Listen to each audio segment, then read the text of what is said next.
myaka igihumbi rero bariya abapureberanese baravuga ngo hazabanza kuzamurwa ku itorero. Antikristo akora itorero ryarazamuwe. Antikristo azana amakuba. Ya makuba akubite abatarazamuwe mu gihe cyo kuzamurwa ku itorero, nubanga abanyabyaha gusa. Abari bo bahura na bya byago birindwi dusoma mu byahishuwe ibice ni 16 havuga icago gikomeye cibisebe. So none nyuma yo kuzuka kwa Yesu turi mu mwaka wa 2020 kandi ugereranije amateka ya Herode n'igihe Yesu yavukiye wasanga imyaka 2000 yuzuye neza neza, hari kubura dukeya kuko umuzuko wabaye muri 29 hari kubura nk'imyaka 7 kugira ngo 2000 byuzure. Noneho rero ku rubanza rw'abakiranutse n'abakiranirwa ruzabera rimwe twima ingoma y'iteka. Abo babita ba amilenariste. Twumva abapose milenariste noneho uko batekerezaho. Abapose milenariste bashigikiwe n'umwanditsi ukomeye w'umuteolojiya witwa Daniel Witibi. Bavuga ko Yesu amaze kuzuka. Gusenga everyday, gusenga buri munsi. Nusenga uzanesha, nunanigwa gusenga uzaneshwa. Senga kaze bakunze gusenga everyday. Nizere kuri amahoro. Imana iguhumugisha kuba warahisemo gusenga everyday. Twakira abantu muri mu Rwanda, mu Burundi, mu biyaga bigari mumva ikirundi n'ikinyarwanda n'ikinyamurenge. Tubakira kuri channel gusenga everyday. Abantu muri Amerika tubabwira ngo Imana ibahumugisha, abantu muri Aziya tubabwira ngo Imana ibahumugisha, abantu muri Australia tubabwira ngo Imana ibahumugisha. Nkuko mubona kuri kamera gusenga everyday turi kumwe na Dr. Pastor Mazibirego. Uraho dogiteri? Imana irashaturinze. Imana iguhumugisha cyane kuba witabira ubutumire bwa gusenga everyday. Twakira gusenga everyday. Watangira usenga Imana unakomerezaho. Mana turagushimiye, turaguhimbaje ugize neza uyu mwanya mwiza uduhaye. Ntabwo ari ku bwacu ahubwo ni ku bwawe, abakozi bawe. Waravuze ngo babiri bari cyangwa batatu bateraniye mu izina ryawe wahuje umutima ngo uri hagati yabo. Dufite ibyiringiro kuri kumwe natwe, kuratangirana natwe kandi ugasozanya natwe.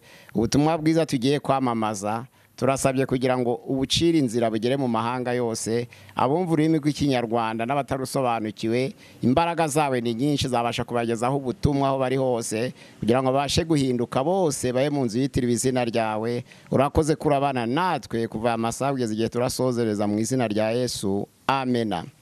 Tugiye gukomeza n'inyigisho zacu nk'uko bisanzwe, eschatology. Inyigisho bita ngo ni inyigisho z'imisi y'imperuka. Abandi bavuga ko ari ibihe bya nyuma, abandi bakavuga ko ari ukugaruka kwa Yesu. Turabanza gusoma ibyahishuwe 20 umurongo wa mbere turageza ku murongo wa 10 twumva ko atubwira, niyo magambo tuza kuganira hamwe. Hano baratubwira mu byahishuwe ibice 20 umurongo wa mbere kugera ku wa 10. Mbona marayika manuka ava mu ijuru afite urufunguzo rufungura ikuzimu, afite n'umunyururu munini mu ntokezi. Afata ca kiyoka arico yanzoka ya kera ariyo mwanzi na Satani, akibohera kugira ngo kimare imyaka 1000. Akijugunya ikuzimu, arahakinga, ashiraho ikimenyetso gifatanya kugira ngo kitongera kuyobya amahanga kugezaho iyo myaka 1000 izashirira. Icyakora nishira gikwiriye kubohorwa kugira ngo kimare igihe gito. Mbona intebe z'ubwami, mbona abazicayeho bahabwa ubucamanza, kandi mbona imyuka y'abaciwe ibihanga babahora guhamya kwa Yesu n'ijambo ry'Imana ribo bataramije ya nyamaswa cyangwa igishushanyo cyayo, kandi batashizeho ikimenyetso cyayo, barazuka bimana na Kristo imyaka 1000. Uwo ni wo muzuko wa mbere. Abapfuye basigaye ntibazuka iyo myaka 1000 itarashira. Ufite umugabane wo kuzuka kwa mbere arahirwa kandi nuwera. Urupfu rwa kabiri ntirubasha kugira ico rutwara abameze batyo, ahubwo bazaba batambyi b'Imana na Kristo kandi bazimana nayo iyo myaka 1000. Iyo myaka 1000 nishira, Satani azabohorwa ave aho yarari abohewe, azasohoka aje kuyobya amahanga yo mu mfuruka enye z'isi, ni Goge na Magoge, kugira ngo ayakoranirize intambara. Umubare wabo ni nk'umusenyi wo ku nyanja. Bazazamuka bakwira isi yose, bagota amahema y'ingabo z'abera n'umurwa ukundwa. Umuriro uzamanuka uva mu ijuru ubatwike, kandi Satani wabayobyaga ajugunywe muri ya nyanja yaka umuriro n'amazuku irimo ya nyamaswa n'abamuhanuzi b'ibinyoma, bazababazwa ku manywa na nijoro iteka ryose. Amena. Mu bihe bya nyuma twaganiriye ku bice 13, ariko tugeze ku gice cya 10 none tugiye kuganira inyigisho z'ibihe bya nyuma arizo zo kugaruka kwa Yesu, zari zigizwe n'ingingo 13. Iyi ngingo turayita ingingo ya 10. Ingingo ya mbere, kugira ngo mbibutse aho tugeze, twaganiriye ku bihe 7 Imana yageneye isi. Ingingo ya kabiri, twaganiriye ku bwicaro bw'Imana, ijuru ribahe, kuko twigishwe ko Imana iba hose ariko ijuru rikaba intebe yayo, none ijuru ryo ribahe tuzajamo. Yari ingingo ya kabiri. Ingingo ya gatatu, twaganire ku byumweru 70 bitangirira gusanwa kwa Yerusalemu kugeza ku mperuka y'isi. Ingingo ya kane, twaganire ku bimenyetso biranga kugaruka kwa Yesu. Ingingo ya gatanu, twaganiriye ku rupfu. Ingingo ya gatandatu, twaganiriye ku bihe byo hagati. Iyo umuntu apfuye atarazuka amera ate, aravuga se cyangwa aruva. Ingingo ya karindwi, twaganiriye ku muzuko w'abera. Ingingo ya 8, twaganiriye ku murage w'abera. Ingingo ya 9, twaganiriye ku bahamya babiri. Ingingo ya 10, tugiye kuganira ku myaka 1000 Yesu Kristo azimana n'abera ku isi. Imyumvire y'abantu igabyemwe ibice bitatu. Bamwe basoma muri Luka ibice 17 umurongo wa 20, aho abafarisayo begereye Yesu akamubwira bati, mwami tubwire ubwami bw'Imana buzaturukahe? Yesu yarabasubije ngo ntabwo ubwami bw'Imana buza nk'uko abantu babureba cyangwa ngo bavuge ngo ngubwo nguburiya, kuko yaje kubabwira ko ubwami bw'Imana butegurirwa mu mitima yabo. Aza kubereka ko ijuru atari ahantu, ahubwo ijuru ari ukuntu umuntu yitwaye mu mutima we. Nizo mpamvu na Yesu ubwe yaravuze ngo ingunzu zifite imyobo n'inyoni zikagira ibyari byazo, ariko umwana w'umuntu ntagira ahantu yarambika umusaya, kuko yari yabuze ubwicaro mu mitima yabo ko batizeraga. Ubwo rero ijuru ribahe, aho ngo twarabivugeze neza, tubivuga neza. Imyaka 1000 rero Yesu azabana n'abera. Abangaba b'Abamenonite bashigikiwe n'umuntu witwa Abrahamu Kiyupa, wavuze ko imyaka 1000 Yesu azimana n'abera atari imyaka ibarwa. Ni imibare mu buryo bw'umwuka, nk'igihe gihagije gusa Yesu azabana n'abera, ariko si umwaka umwe, imyaka 2, imyaka 3, imyaka 4. Oya, yashigikiwe n'uwitwa Abrahamu Kiyupa. Abamenonite bayita amilenaliste. Bavuga ko Yesu Kristo nagaruka mu bwiza bwe, agiye kugaruka ubu ngubu ntabwo abantu bazongera kubana nayo imyaka 1000, niko yavuze. Kandi byose birimo, kuko hano mu Baroma ibice 6 hari ku murongo wa 4 turebe uko atubwira. Abaroma ibice ni 6 umurongo waho wa 4 aratubwira hati, nuko rero kubw'umubatizo twahambanywe nawe mu rupfu rwe, kugira ngo nk'uko Kristo yazuwe n'ubwiza bwa Data, natwe abari nako natwe tugendera mu bugingo busha.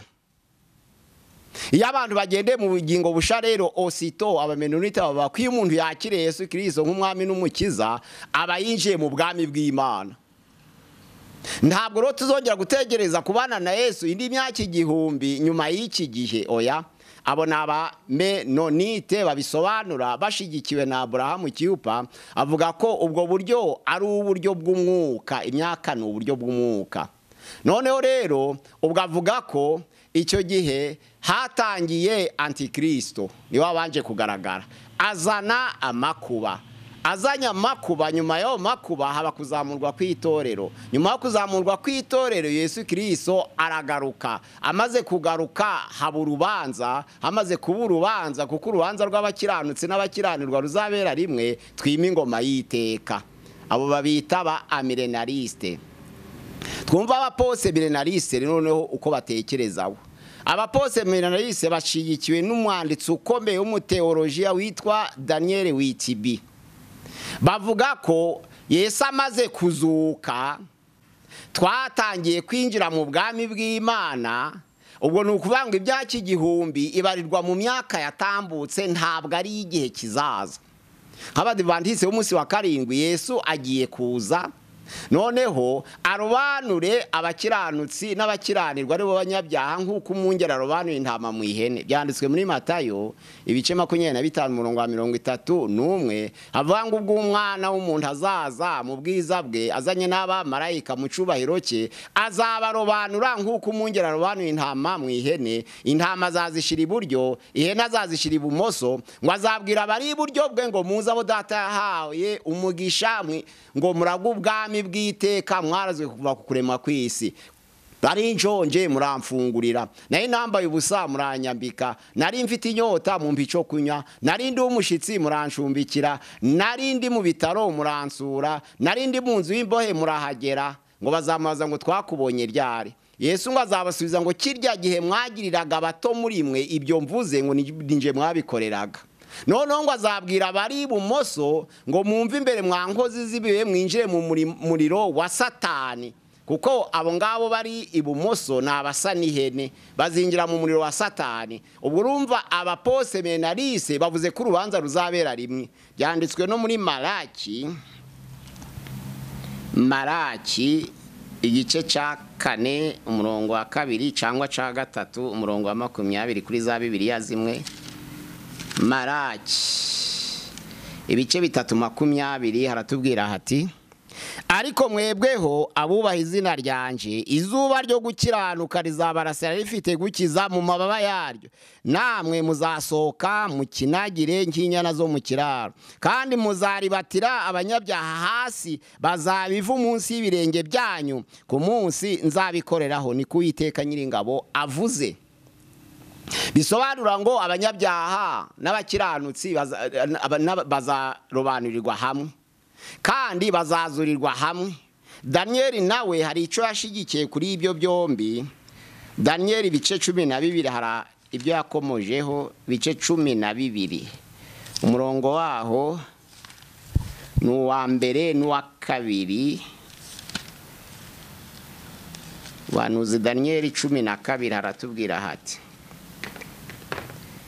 turatangira kwa kabiri avuga ngo kandi benshi bo muri bo bazaba barasinziriye mu gitaka bazakanguka, bamwe bazakangukira ubugingo buhoraho, abandi bazakangukira gukorwa n'isoni no gusuzugurwa iteka ryose. 3, kandi abanyabwenge bazarabagirana nk'umucyo wo mu isanzure ry'ijuru, n'abahinduriye benshi ku kiranutsi bazaka nk'inyenyeri iteka ryose. Hano haravuga ngo bamwe bazakangukira ubugingo buhoraho, abandi bakangukire gucirwaho iteka no gusuzugurwa iteka ryose, bibere rimwe. Abo bita aposeminariste.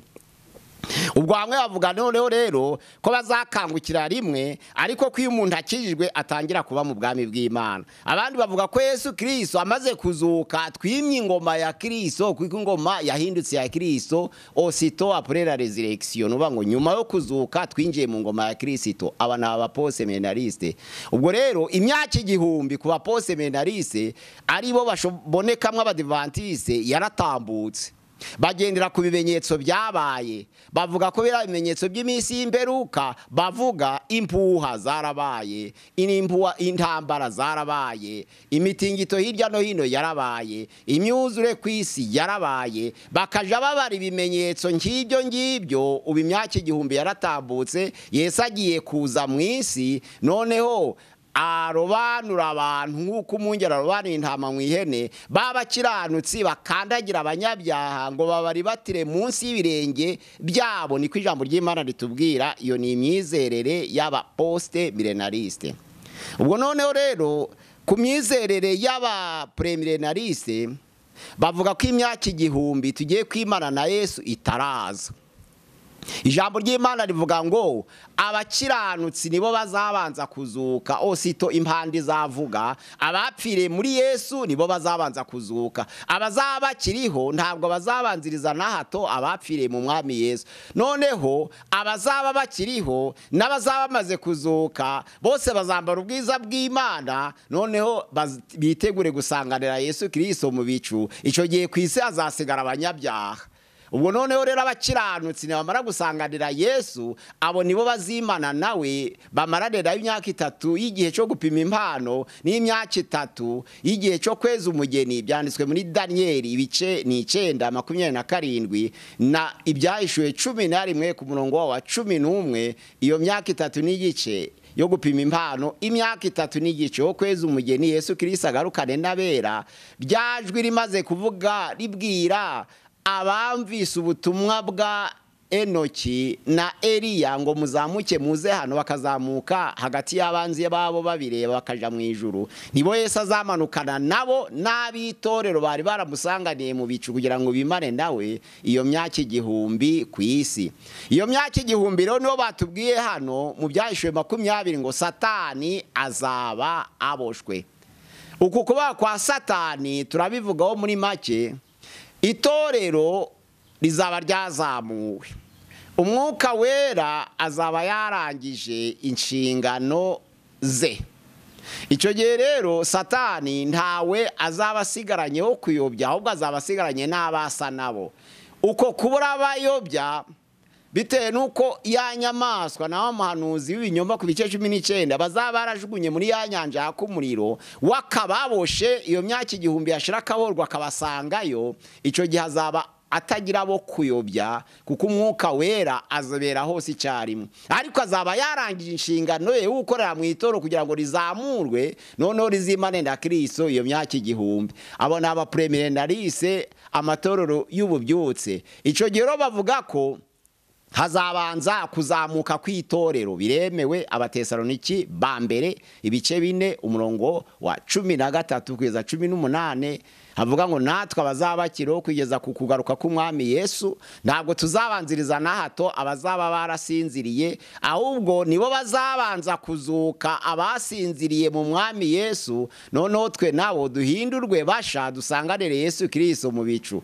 Abo naba premierendarise amatorero yose y'ububyutse ategereje ko zimana na Yesu Kristo iyo myaka 1000 mu buryo bw'imibare.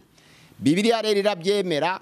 Icyo gihe Satani azababoshwe, ariko ijambo ry'Imana riravuga ngo ufite uruhari ku muzuko wa mbere nuwera kandi arahirwa, kuko urupfu rwa kabiri ntabwo rugira ico rutwara abameze batyo, ahubwo bazaba batambye b'Imana na Kristo kandi bimane nayo iyo myaka 1000.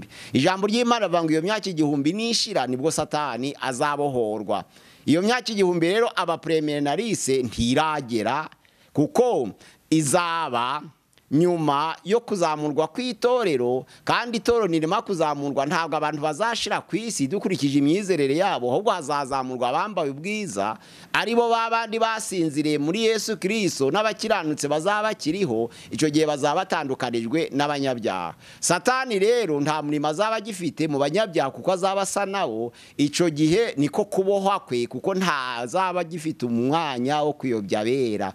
Azaba ategereje kugira ngo iyo myaka 1000 nishira asange ya nyamaswa na muhanuzi w'ibinyoma ikuzimu muri ya nyanja yaka umuriro n'amazuku, ngo aho bazababazwa iteka ryose. Nibyo twasomye. Ubwo nukuvuga ngo ubu buryo bw'imyumvire kw'imyaka 1000 igiye kuzaza abera bakimana na Kristo yashigikiwe n'uwitwa Scofield. Ni umuntu ukomeye cyane, ananditse na Bibiliya yitwa Bible Scofield. Yarabishigikiye cyane kandi arabihamya, avuga ko ntabwo abanyabyaha n'abakiranutsi bazazukira rimwe. Hagati y'umuzuko w'abakiranutsi n'uw'abanyabyaha hazanyura imyaka 1000. Iyo myaka 1000 Satani azababoshwe kubura umurimo akora, kuko umwuka wera azaba yarangije inshingano ye yo gukorera mu itorero. Nirizamurwa rero, bamwe bavuga ko umwuka wera azazamukana n'itorero, sibyo, kuko umwuka wera bera hose icyarimwe, kuko Imana ibera hose icyarimwe. Ahubwo iyo umwuka wera arangije inshingano ye icyo gihe satani azababoshwe kuko ntabwo azaba akiyobya abera kandi azaba asigaranye n'abanyabyaha gusa batizeye mu gihe cy'itorero ryari rigikora. Ubwo rero niko byita kubohwa. Ntabwo satani ashobora kubohwa n'iminyururu y'abantu, ko satani ni umwuka, ashobora guteshwa agaciro kutagira icyo akora kuko abaye shomeri, ariko ni umwuka. Ntabwo rero umuntu yabohesha satani imigozi, ahubwo tumuzirika mu buryo bw'umwuka dusenga Imana kuko nawe ari umwuka, n'Imana akaba ari umwuka, tumubohesha umwuka, icyo gihe akababoshe. Iminyururu y'ibyuma ntabwo yafata amaboko ya satani, oya. Ariko Bibiliya iravuga ngo mbona marayika amanuka afite iminyururu minini ikomeye mu ntoke ze, afata ca kiyoka akibera kugira ngo kimare imyaka 1000. Ngo imyaka 1000 nishira nibwo kizabohorwa. None icyo gihe kizabohorwa kigiye kuyobya amahanga. Ijambo ry'Imana riratubwira ngo niyo hazaba havutse intambara ya Goge na Magoge. Goge mu gihe burayo no umushefu cyangwa umutware w'abanzi b'Imana, nuvuga ngo ni shefu wabo wabakiranirwa. None Magoge n'ubwo bwoko bwe bw'abanyabyaha buzaba buzutse ku muzuko wa kabiri. Ubwo rero twavuze kwingingo y'imyaka 1000 ari ya 10, iya 11 none ikazaba umuzuko w'abanyabyaha, iya 12 ikazaba umurage w'abanyabyaha, ya 13 ikazaba ingoma y'iteka tukazayiganiraho neza. Ubwo ahangaha turacazunguruka ku myaka 1000. Iyo myaka 1000 rero bariya abapurebiranese baravuga ngo hazabanza kuzamurwa ku itorero. Antikristo akora itorero ryarazamuwe. Antikristo azana amakuba. Ya makuba akubite abatarazamuwe mu gihe cyo kuzamurwa ku itorero, n'ubanga abanyabyaha gusa. Abari bo bahura na bya byago 7 dusoma mu byahishuwe ibice ni 16, havuga icago gikomeye cy'ibisebe, icago ca kabiri icago c'umwijima ku nyanja zose, cy'amaraso ku nyanja zose, icago ca gatatu ni icago n'ubundi c'amaraso ku nzuzi n'amasoko n'imigezi, icago ca kane ni icokere cyangwa izuba rikabije rirengeje, icago ca gatanu noneho rero nico kizaba kibaye umwijima, icya gatandatu gihinduka ibikeri, icya karindwi kibe urubura. Ibyo byago 7 ntabwo bizaba bakiranutsi bakiri ku isi, niko abapreberenarise bavuga, ahubwo azaba ari ibyago byateguriwe abanyabyaha nkuko ibyahishuwe bivuga ariya mu 16 umurongo wa 12. Aravuga ngo mbona mu kanwa ka cakiyoka no mu kanwa ka yanyamaswa no mu kanwa ka wa muhanuzi w'ibinyoma imyuka 3 mibi iyobya, niyo myuka y'abadayimoni ituma abantu guhuririza mu ntambara ikomeye y'iteka. Ijambo ry'Imana rivuga ngo dore ndaza nk'umujura, hahirwa umesa imyenda ye kugira ngo atagenda yambaye ubusa bakareba ubwambure bwe. Bashaka kuvuga gutunganya imirimo Yesu ataragaruka. Abera b'Imana barakangurirwa kugira ngo batunganye imirimo. Abantu bashobora kuba banasenga ariko ntibatunganye imirimo yabo, bakazasangwa bambaye ubusa. Iyo myuka 3 iyobya umwe yavaga mu kanwa ka cakiyoka ni Satani, undi ukava mu kanwa ka yanyamaswa ni Antikristo, undi ukava mu kanwa ka muhanuzi w'ibinyoma ni itorero ryivanze na Antikristo, barakorana mu buryo bw'uruhererekanye. Abo bose ibice 19 havugwa uhetswe na ya farashi. Umurongo wa 11 aravuga ngo mbona uhetswe na ya farashi y'umweru aza ayigenderaho, noneho yitwa ngo kwizera kandi aca imanza zitabera.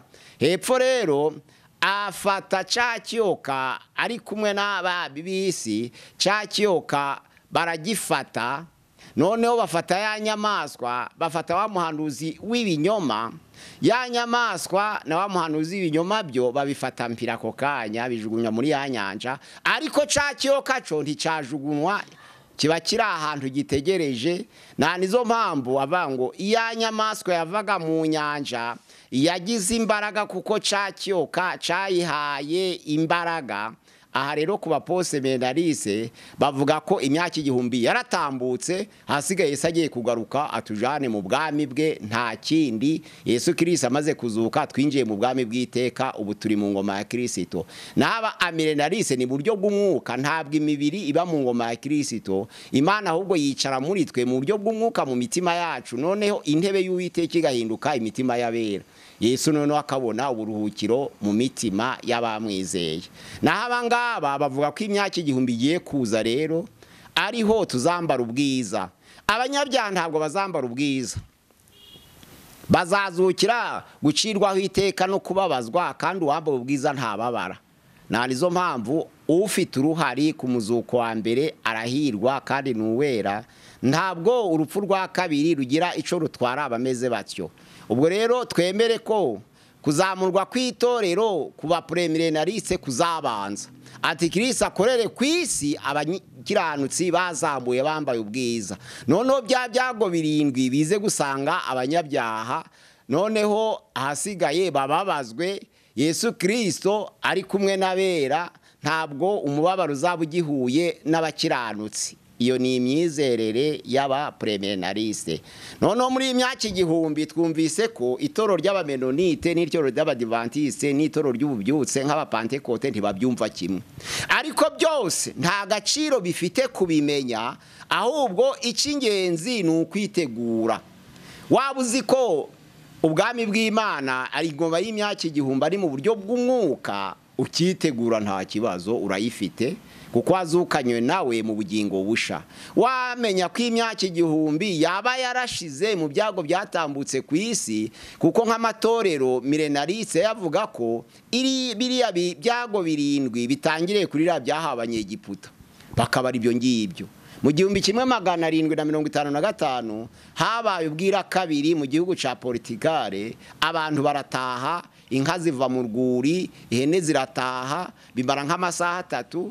None mu 1780 habaye umutingito wajunguje umurwa wose, Portugal irajegera, niho hatangiriye ugera mu Buraya, ugera no mu gice gitoya cha Aziya. Noneho hapfa abantu barenga 30,000 uwo munsi. None 1830 inyenyeri zaraguye, abaposeminarise bakagendera kuri ibyo bimenyetso byatambutse bisa n'ibizaza mu gihe kiri imbere ku bapremilenarise. Ico nasabira bene data rero, waba amilenarise ukaba wumva ko ubwami bw'Imana ingoma y'imyaka igihumbi ari mu buryo bw'umwuka, itegure. Ibisabwa birahari, birazwi, kandi ijambo ry'Imana riravuga ngo abahinduriye benshi ku bukiranutsi ngo bazaka nk'inyenyeri iteka ryose, ngo kandi abanyabwenge nabo bazarabagirana nk'umuco w'isanzure ry'ijuru. Ni ukuvuga ngo ibisabwa murabizi. Niba warahinduriye benshi mu bukiranutsi ufite ingororano, niba warasangiye ubutunzi bwawe na rubanda ufite ingororano, niba warabanye amahoro n'abantu bose ufite ingororano, kuko ibimenyetso by'abazahabwa ubwami bw'Imana birahari. Ijambo ry'Imana riravuga ngo mugire umwete wo kubana n'abantu bose amahoro n'uwo kwezwa, kuko umuntu wese utejejwe atazabona ubwami bw'Imana. Urumva ko ibimenyetso bihari, kwitegura nico cy'ingenzi. Yesu yaza none asange witeguye. Yesu yaza mu cyumweru gitaha asange witeguye. Yesu yaza mu myaka 20, mu myaka 100 azasange witeguye, nico cy'ingenzi. Naho kuvuga ngo imyaka igihumbi zaba ryari, bamwe bavuga ko ari mu buryo bw'umwuka kwitabarwa, abandi bakavuga ko yatambutse mu myaka yatambutse. Uyu munsi wa none nyuma yo kuzuka kwa Yesu turi mu mwaka w'2020, kandi ugereranije amateka ya Herode n'igihe Yesu yavukiye, wasanga imyaka 2000 yuzuye neza neza. Hari kubura dukeya, kuko umuzuko wabaye muri 29, hari kubura nk'imyaka 7 kugira ngo 2000 byuzure. Noneho rero niba imyaka igihumbi yarabaye muri iyo yashize, ibyiza nuko wabarakoze ibinejeje Imana kugira ngo wandikwe mu gitabo cy'ubugingo. Noneho niba imyaka igihumbi igiye kuza, nabwo abera bakaba bagiye kwambara ubwiza. Niba witeguye uzambarana nawe ubwiza, kandi uzimana na Yesu imyaka igihumbi. Imana yacu dusange kandi komeza abera bategereje kugaruka kwa Yesu. twemere ko ikizajana umuntu mu ijuru ari ukwitegura, ntabwo ari ukumenya igihe. Ku ijambo ry'Imana rivuga ngo ntabwo tuzi igihe n'umunsi. Hano mu Batesalonike igice cya mbere ya mbere ibice 5, Abatesalonike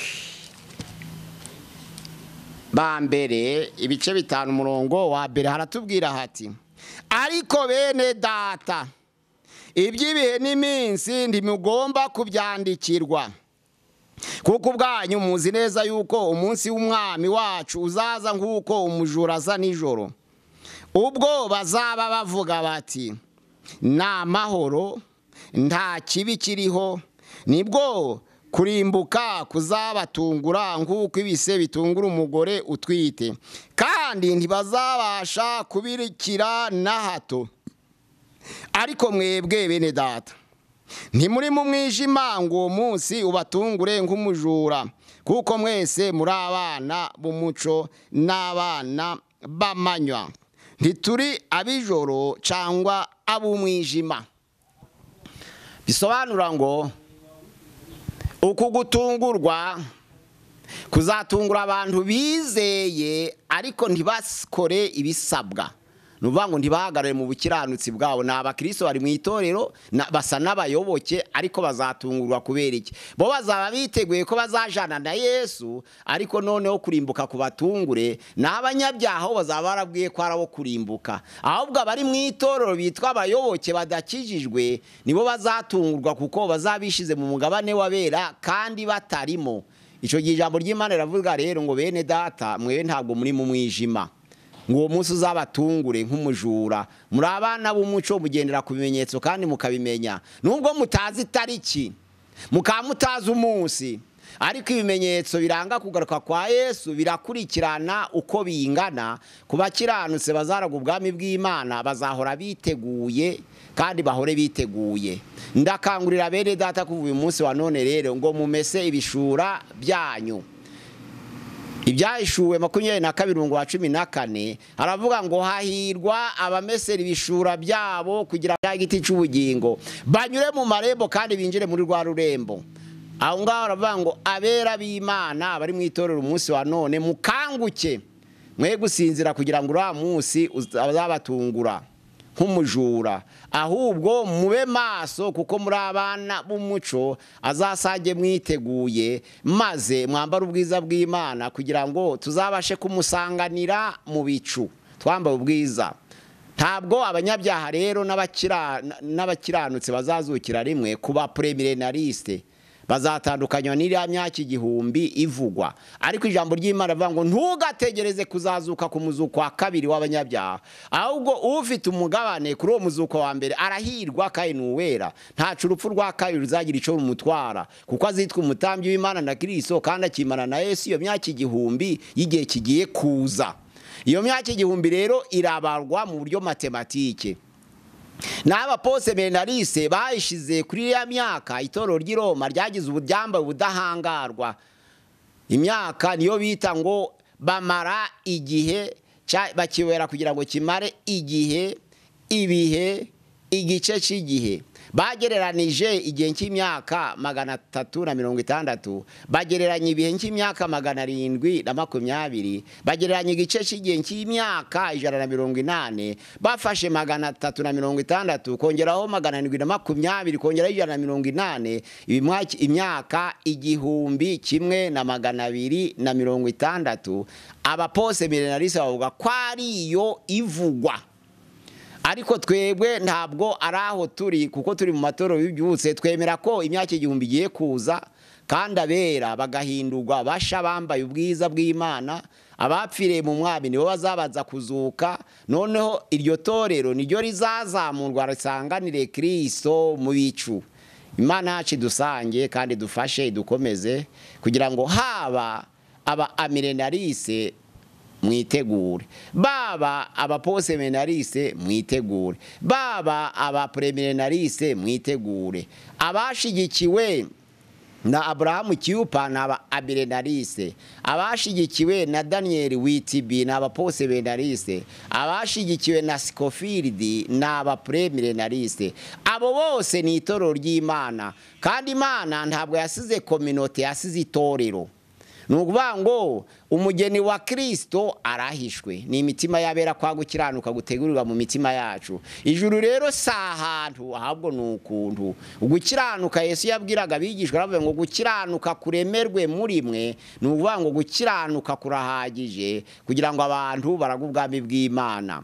Ibisabwa abakiranutsi ro birazwi kugira ngo tubashe gutegereza, baba abavuga imyaka igihumbi mu buryo bw'umwuka, baba mu buryo bw'umubiri mu gihe cyashize, baba mu buryo bwo kubara nyine mu gihe kizaza, ariko usangwe witeguye. Nta niryo jambo riheruka rivuga ngo hahirwa umesa imyambaro ye, akamesa imyambaro ye kugira ngo atagenda yambaye ubusa bakareba isoni z'ubwambure bwe. Harinda uyimesa kandi akayirinda. Imyambaro, imyenda ni imirimo yo gukiranuka. Imana yacu dusange abantu baharanire gukiranuka kugira ngo naza Yesu Kristo agarutse mu bwiza bwe azabishimire kandi abajane mu bwami bw'iteka. Nibyo nsabera bene data bari hirya no hino mu bice bitandukanye, mu birere bitandukanye, ndetse no mu isi zitandukanye, imigabane Afurika, Aziya, Amerika, Australia ndetse n'Uburaya.